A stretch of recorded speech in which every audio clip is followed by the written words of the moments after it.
Saya na naman. Ingon pa dire, gi-explain niya ang kaning giingon sa historian. Mao ni ang sulat ni Cassius Dio, isang Romanong historiador. So, Bisayaon na itong explain ato.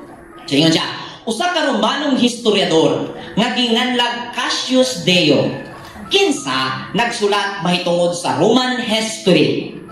Naghatag og asoy sa mga gubat nga gisugdan tali sa Roma o Judea, which is nasuwat yun sa kasaysayan sa tibuok kalibutan.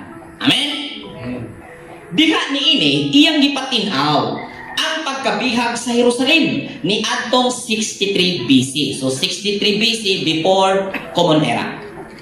O sa ubang pagtermino, before Christ. Hindi tama yon para sa akin. Christ means is karunungan yon. So ang tamang termino yan, hindi po Christ, before Common Era. At sabi nga ni Michael Rohr, common error.